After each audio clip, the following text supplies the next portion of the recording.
Hey there, I'm Eric Tennant, and this is the Purifighter water filter. This is a reverse osmosis water filter that's made to go up on top of the counter. Let's go ahead and open this guy up. And this was sent to me in exchange for this review. La, la, la. All right, so it's we got us a double unboxing here. Gotta open the box that's in the box.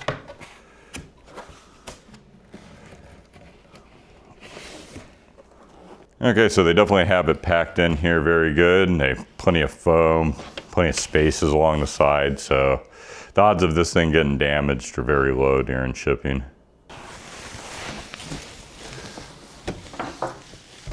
All right, so we have the unit here. I definitely like the way this looks. This should definitely look very good on my counter, and matches my stainless steel trash can as well.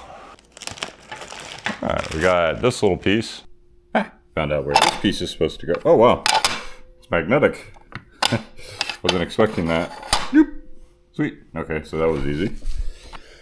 All right, got the unit hooked up now, and it says the above steps are repeated and the cleaning process requires at least 4 boxes of tap water. After cleaning, you can start drinking. I think what they meant to say is 4 containers. You're supposed to fill it up 4 times and dump it out over and over, I would assume, because I don't know where you get 4 boxes of water at. It's back here. It's got a little button you gotta press and then pull. Yeah, there we go.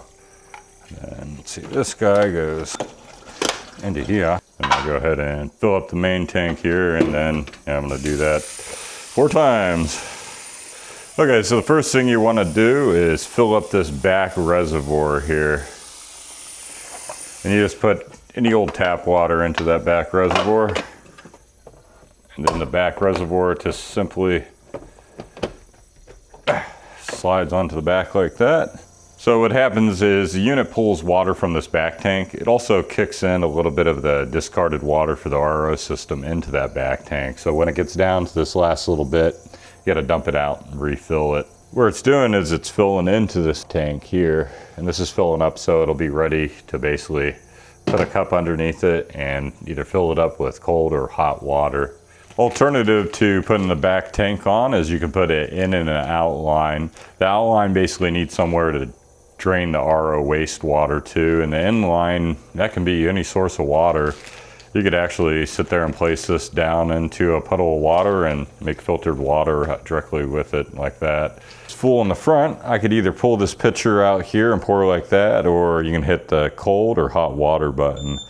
And go ahead and hit the cold water button, and it'll fill it up to about right there and automatically shut off. Additionally, you can hit the button and stop it at any time. One of the cool things about this unit is you have the AC power cord here, but you also have a DC power connection here. It looks like it works off 12 to 24 volts, which anytime you're out camping or anything, or just want to use power more purely, that's a good option. Anytime you convert back from AC to DC, there's a 10% loss, or the other way, obviously. At least a 10% loss. Nice. The unit's been flushed out. It says that ppm is at 19, so this should be good to drink. I did it 4 times on the unit like the instruction manual says.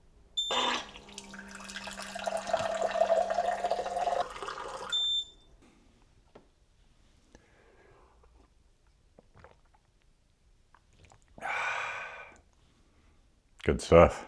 So let's go ahead and try the hot water. They have a model that has hot water and one that doesn't. This one has all the bells and whistles. So I'm gonna go ahead and make me some cocoa here. So I'm gonna pretty much just hit this button here. Oh, yeah.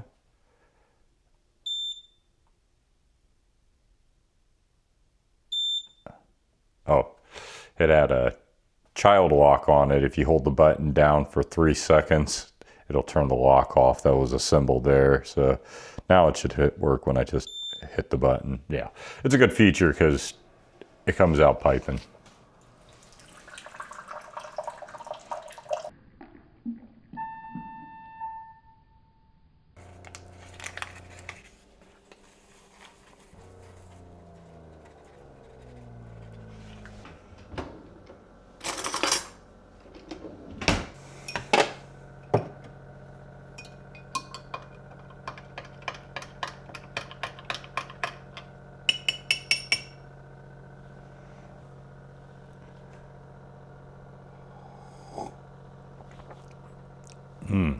Perfect.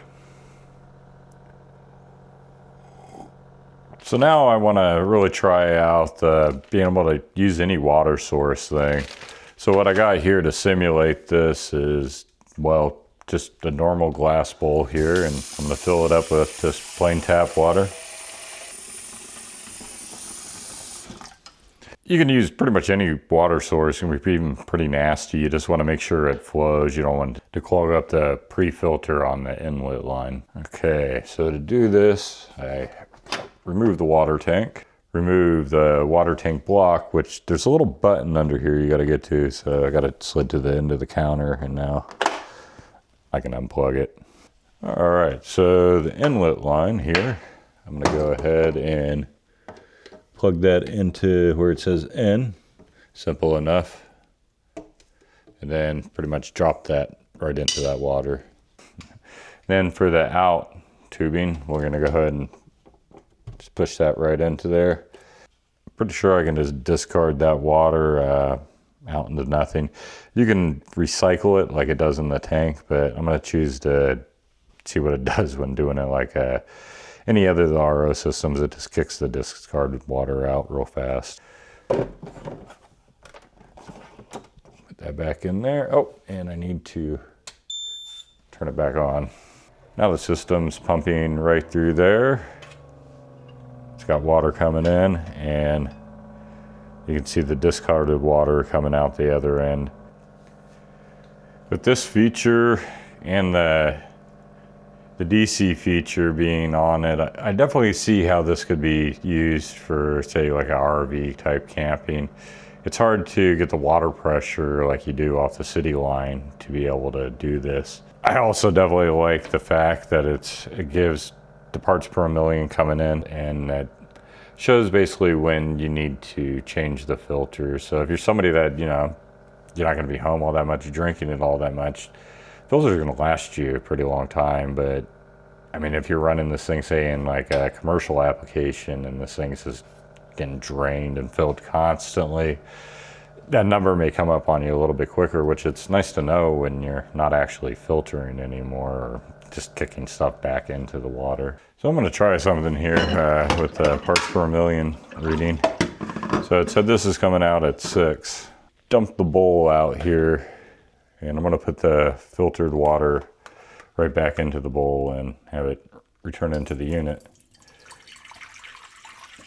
Of course, it's going to take a second for the reading to change on it, because it's got to flush out the tube before it gets to the point that it's actually getting the water out of the bowl into the system. But it should see this number drop. Nearly half empty, and it's still reading fairly high, 549. Oh, there it goes. Yeah, it definitely takes it a moment. It's now reading nice. Let's go ahead and give it some more water into the system.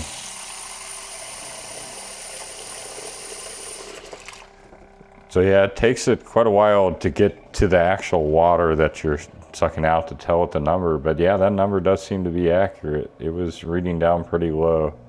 Now to change the filters is pretty simple. You just take the lid, slide it back, and then there's your 2 filters.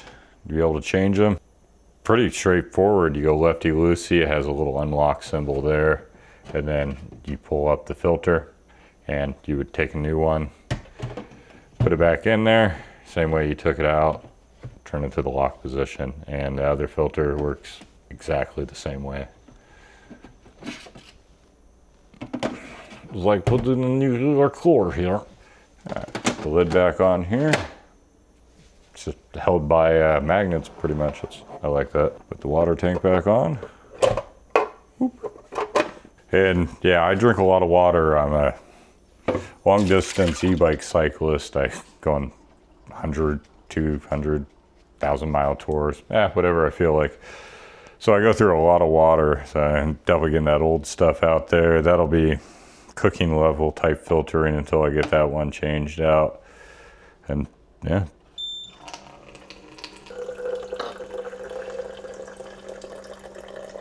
This thing's awesome. Very easy to use. Pretty much unbox it, Put on your back reservoir, put on your front reservoir and flush it out a few times, and yeah, she's good to go. Definitely make a good remote unit if you're looking to get drinkable water. So if you go over here and use a QR code, or the link is down in the description below, that'll send you over where you can get one of these. This is an awesome little filter.